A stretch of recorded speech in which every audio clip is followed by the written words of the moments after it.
والعاقبة للمتقين والصلاة والسلام على سيد الأنبياء والمرسلين وعلى آله وأصحابه الطيبين الطاهرين أما بعد فأعوذ بالله من الشيطان الرجيم بسم الله الرحمن الرحيم إن الأبرار لفي نعيم وإن الفجار لفي جحيم صدق اللہ العظیم.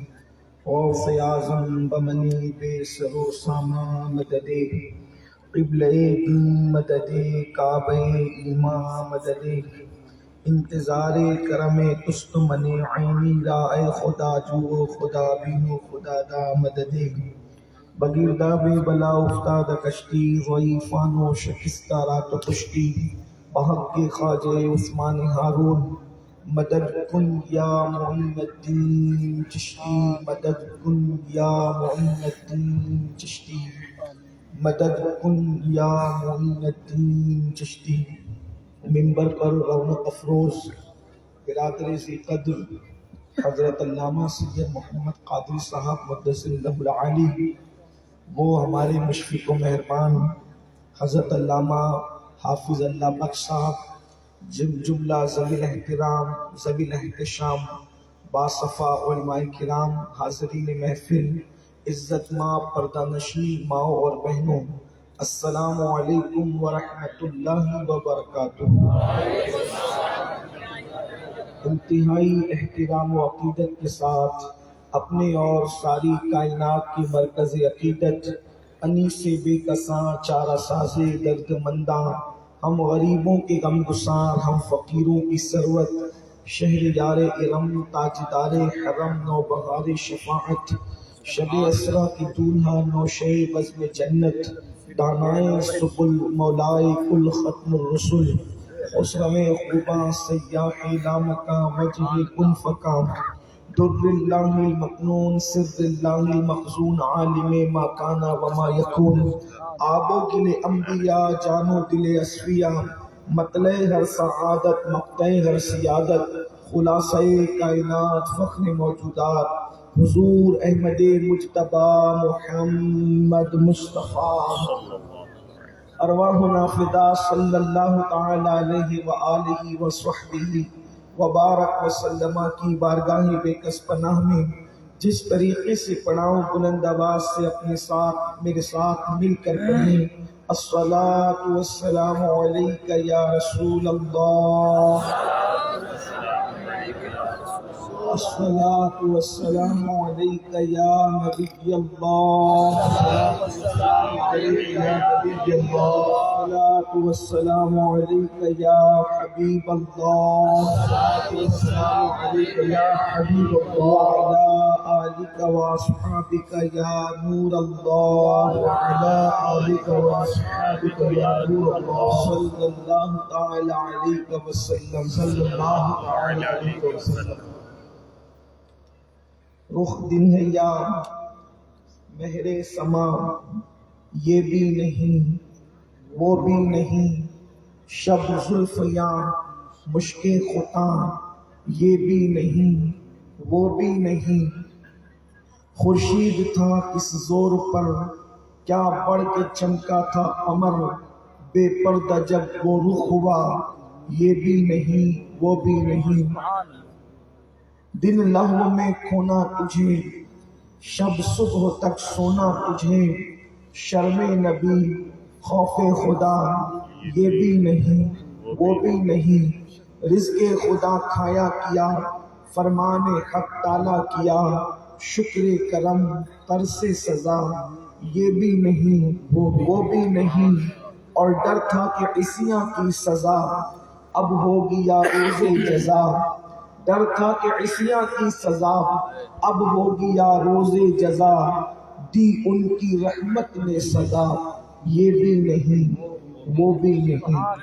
آج کی یہ محفل ہمارے سنی دعوت اسلامی کے ہندوستان کے 55 اداروں میں سے ایک ادارہ دارالعلوم فیضان غریب نواز جو پالی کی سرزمین پر موجود ہے، اس کا دستار کا یہ پروگرام ہے جس میں آپ مجھ سے پیشتر بہترین خطابات سماعت کر چکے ہیں، اور ہماری محفل کے جو اصل خطیب اور خصوصی مہمان ہمارے قائد، معمار قوم و ملت، مصلح امت، داعی کبیر، بانی مدارس کثیرہ حضرت العلام مولانا محمد شاکر علی نوری صاحب قبلہ سے ان کے ملفوظات سماعت کریں گے۔ مکاتب کی تعداد ہمارے یہاں سنی دعوت اسلامی میں پورے ہندوستان میں سینکڑوں کی تعداد میں ہے الحمدللہ، اور بڑے ادارے 55 ہیں، جن میں سے ایک پالی میں فیضان غریب نواز بھی۔ سبحان اللہ۔ آج مجھے یہاں میں بہت دنوں کے بعد آیا تو مجھے بڑی مسرت ہوئی، اس لیے کہ جب برسوں پہلے یہاں زمین خریدی جا رہی تھی، اس وقت اس زمین کے انتخاب کے وقت بھی یہ فقیر قادری حاضر ہوا تھا۔ مجھے اچھی طرح یاد ہے سورج غروب ہو رہا تھا اور علم کے سورج کی بلندی کی بنیادوں کا یہاں پروگرام بن رہا تھا۔ یہاں کوئی اتنی خاص بستی نہیں تھی، چند ایک مکانات تھے، لیکن یہ علم کے گہوارے کی برکتیں ہیں کہ نئی بستی جنگل میں منگل ہوا۔ اور یاد رکھیں یہ علم کی برکت ہے کہ مردے زندہ ہوتے ہیں۔ اللہ تعالیٰ نے جب موسیٰ علیہ السلام کو ایک عالم ربانی سے ملنے کی بات فرمائی تو نشانی یہی بتائی کہ موسیٰ وہاں بھنی ہوئی مچھلی لے کر جانا، جب وہ بھنی ہوئی مچھلی زندہ ہو جائے گی تو سمجھ جانا کہ وہ عالم ربانی وہیں پر موجود ہے۔ تو علم سے زندگی ہے، بلکہ علم سے تو اسلام کی بھی زندگی ہے۔ اللہ کے رسول علیہ السلام نے فرمایا العلم حیات الاسلام و عماد الدین، علم اسلام کی زندگی اور دین کا ستون ہے۔ الحمدللہ یہ ادارہ، اور یاد رکھنا یہ ہمارے سنی دعوت اسلامی کے یہاں کے پالی کے کارکنان، جن میں حاجی غلام یاسین صاحب اور ان کے تمام رفقا جو سب برابر کے شریک ہیں، یہ لوگ بظاہر کوئی سند یافتہ عالم نہیں، لیکن اللہ نے ان لوگوں سے وہ کام لیا کہ بڑے بڑے اہل علم جو ہے وہ حیرت سے تک رہے ہیں، اس لیے کہ یہ میرے اللہ کا انتخاب ہے۔ اللہ جس سے چاہتا ہے، جو چاہتا ہے وہ کام لیتا ہے، اور ہماری دعائیں ان لوگوں کے ساتھ ہیں اور رہے گی۔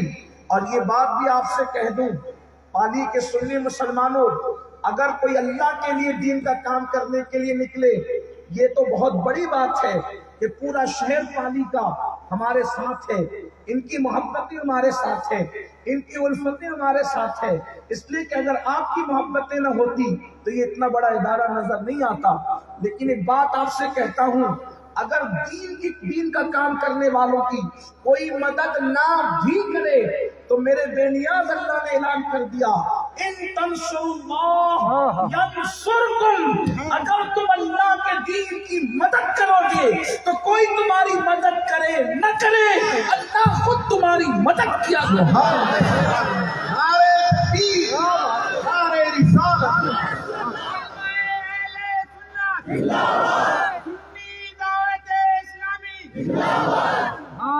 الحمدللہ۔ اور یہ ادارہ چلتا ہے اور انشاءاللہ چلتا رہے گا انشاءاللہ تبارک و تعالی، اس لیے کہ اس میں خلوص شامل ہے پالی کے سنی دعوت اسلامی کے کارکنوں کا، اس میں اخلاص شامل ہے پالی کی سنی عوام کا، خواتین کا۔ اللہ تبارک و تعالی اس کا بہتر صلہ، بہتر جزا کو عطا فرمائے۔ میرے آقا علیہ الصلوۃ والتسلیم کے پیارے دیوانوں، میں نے جس آیہ کریمہ کی تلاوت کی ہے، اس لیے کہ گفتگو تو ہو چکی اور گفتگو ہونے والی ہے، یعنی دو بڑی گفتگو کے درمیان میری گفتگو کی حیثیت بالکل ایسے ہی ہے جیسے دو سونے کی کڑی کو ایک پیتل کے تار سے باریک تار سے جوڑ دیا جاتا ہے، ایسے ان دو خطبہ اور امیر کی گفتگو کے درمیان ایک باریک سا تار میری گفتگو ثابت ہونا ہے، لیکن بس جتنی دیر میں حضرت تشریف لاتے ہیں اتنی دیر میں آپ کی توجہ چاہتا ہوں۔ میرے پیارے آقا صلی اللہ علیہ وآلہ وسلم کے پیارے دیوانوں، ہم مسلمان ہیں اور مسلمان ہونے کی حیثیت سے ہمارا عقیدہ یہ ہے کہ جب ہم دنیا میں نہیں آئے تھے اس وقت بھی ایسا نہیں تھا کہ ہم نہیں تھے، دنیا میں آنے سے پہلے بھی ہم کہیں تھے، اور ہمارا یہ عقیدہ نہیں ہے کہ دنیا سے چلے جانے کے بعد ہم ختم ہو جائیں گے، نہ آنے سے پہلے نہیں تھے یہ عقیدہ نہیں، اور جانے کے بعد ختم ہو جائیں گے یہ عقیدہ بھی نہیں، بلکہ ہمارا عقیدہ یہ ہے یہاں آنے سے پہلے کہیں موجود تھے اور یہاں سے جانے کے بعد بھی ہم کہیں موجود رہیں گے، اور اس کے بعد اپنا بنیادی عقیدہ یہ ہے، مسلمان ہو اہل ایمان ہو تو آپ کو یہ بات علمی سیکھنا چاہیے کہ ہمارے عقائد میں سے بنیادی عقیدہ یہ ہے کہ ہم قیامت کے دن اٹھائے جائیں گے، اور قیامت کے دن جب ہم اٹھائے جائیں گے تو ہمارا حساب ہوگا، اللہ جس جس کا چاہے گا حساب لے گا، اللہ جس جس سے چاہے گا پوچھے گا، اللہ جس جس سے چاہے گا سوال کرے گا۔ قرآن کہتا ہے اَيَحْسَبُ الْإِنسَانُ أَن يُتْرَكَ سُدًى، کیا انسان یہ تصور کرتا ہے کہ اللہ اس سے حساب نہیں لے گا؟ ایسا مت سمجھو کہ اللہ حساب نہیں لے گا۔ بڑے بڑے فرعونہ یعنی بڑے بڑے فرعون، بڑے بڑے نمرود، بڑے بڑے بادشاہ، بڑے بڑے یزید کہلانے والے ظالم و جابر اس دن میرے اللہ کی ہیبت سے کانپ رہے ہوں گے اور اللہ سب سے حساب لے گا، لیکن میرے آقا علیہ السلام کے پیارے دیوانوں، آپ سے بھی حساب لیا جائے گا، مجھ سے بھی حساب لیا جائے گا۔ اَيَحْسَبُ الْإِنسَانُ أَن يُتْرَكَ سُدًى، کیا انسان یہ تصور کرتا ہے اللہ اس سے حساب نہیں لے گا؟ بلکہ یہاں تک فرمایا فَمَن يَعْمَلْ مِثْقَالَ ذَرَّةٍ خَيْرًا يَرَهُ وَمَن يَعْمَلْ مِثْقَالَ ذَرَّةٍ شَرًّا يَرَهُ، ایک ذرے کے برابر تم نے نیکی کی ہوگی اللہ وہ بھی دکھائے گا، ایک ذرے کے برابر برائی کی ہوگی اللہ وہ بھی دکھائے گا، اور اس کے بعد میرا اللہ فیصلہ کرے گا، اور فیصلہ یہ ہوگا لوگوں کی دو منزلیں ہوگی، یا تو کچھ لوگ اس دن چمکتے چہروں کے ساتھ جنت کی طرف جا رہے ہوں گے، یا تو کچھ لوگ اس دن سیاہ چہروں کے ساتھ جہنم کا ایندھن بننے کے لیے جا رہے ہوں گے۔ میرے آقا کریم صلی اللہ علیہ وآلہ وسلم کے دیوانوں، اب آپ سوچیں اور غور کریں، یہ کوئی کہانی قصہ نہیں کہ کسی نے جنت میں جانا ہے اور کسی نے جہنم میں جانا ہے، بلکہ یہ حقیقت ہے جس کو قرآن بیان کرتا ہے۔ جنت میں کون جائے گا اور جہنم میں کون جائے گا، یہ بات میں آپ سے کہہ دوں، پالی بابو اس کا فیصلہ جلسوں کے اسٹیج نہیں کرتے کہ کون جنت میں جائے گا کون جہنم میں جائے گا، اس کا فیصلہ جلسے کا خطیب نہیں کر سکتا، اس کا فیصلہ ناظم جلسے کا نہیں کر سکتا، اس کا فیصلہ تم اور میں نہیں کر سکتے۔ قرآن کہتا ہے ان الابرار لفی نعیم وان الفجار لفی جحیم، کہ جو نیک ہوں گے ان کو جنت ملے گی، اور جو پاپی اور گنہگار ہوں گے ان کو جہنم ملے گی۔ جو نیک ہوں گے وہ جنت میں جائیں گے اور جو پاپی اور گنہگار ہوں گے وہ جہنم میں جائیں گے۔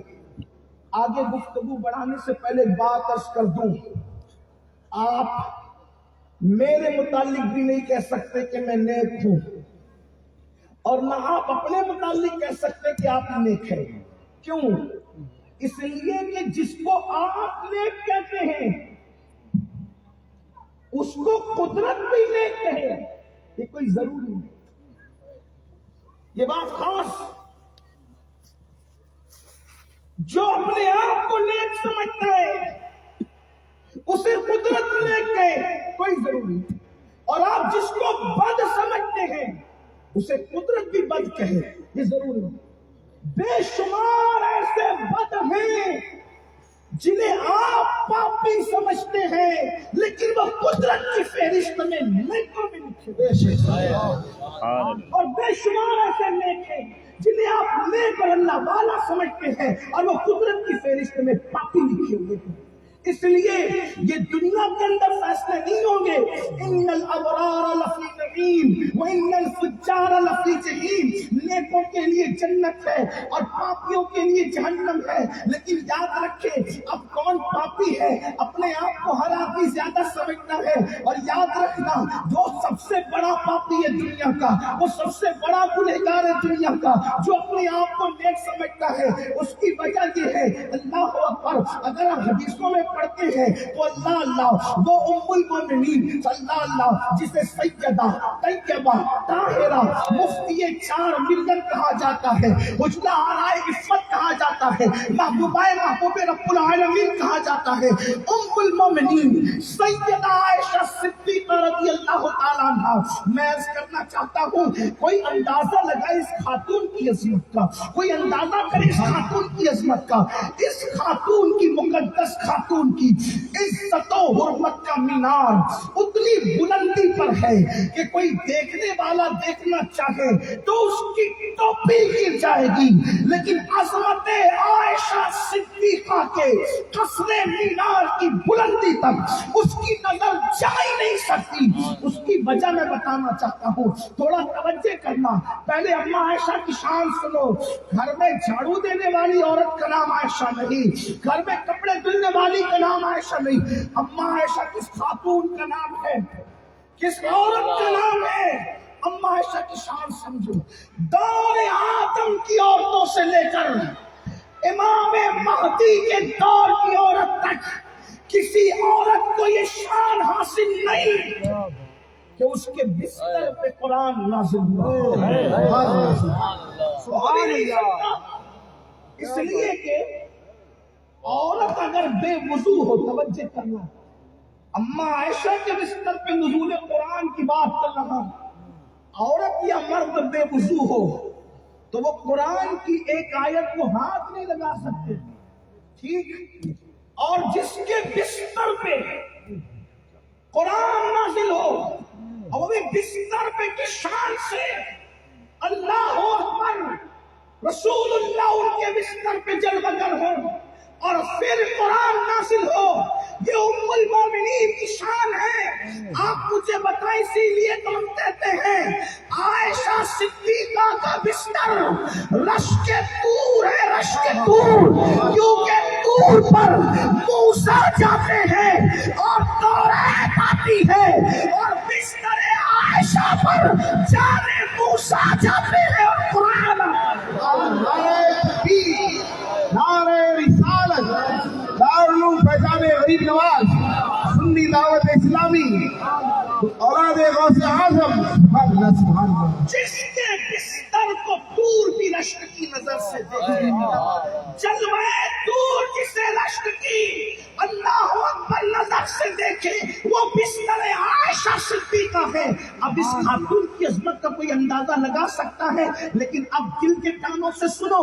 5 وقت کی نماز پڑھ کر اپنے آپ کو قطعی اور یقینی جنتی سمجھنے والوں، تالیاں رکھ کر اپنے آپ کو قطعی اور یقینی جنتی سمجھنے والوں اس گھمنڈ میں ہو، اس غرور میں ہو کہ ایک مٹھی ہر مہینہ میں غریب نواز کے مزار پہ پھول ڈالتا ہوں، ہر مہینہ قاسمات کی 11ویں کرتا ہوں، میں تہجد پڑھتا ہوں، میں قرآن کی تلاوت کرتا ہوں، میں جنت میں نہ جاؤں گا تو کون جنت میں جائے گا؟ میں قرآن پڑھنے والے کی بات نہیں کر رہا ہوں، جس کے بستر پہ قرآن آتا ہے اس کی بات کر رہا ہوں. میں اس کی بات نہیں کر رہا جو صرف کلمہ پڑھتا ہے. جس کا کلمہ ہے وہ خدا اس کی عظمت اور شان میں سورہ نور کی آیتیں نازل کرے. میں اس ام المومنین کی بات کر رہا ہوں. حدیث پاک میں آتا ہے جب بھی جہنم کا ذکر ام المومنین سیدہ عائشہ صدیقہ کے سامنے کیا جاتا، جہنم کی آگ کا ذکر کیا جاتا، جہنم کے عذاب کا ذکر کیا جاتا، اللہ اکبر، ام المومنین اتنا روتی کہ جب آنسو دوپٹے سے پوچھتی، کیونکہ عورتوں کی فطرت ہے، عورتیں جب روتی ہے تو دوپٹے سے آنسو پوچھتی ہے. ام المومنین سیدہ عائشہ صدیقہ جب جہنم کی آگ کا ذکر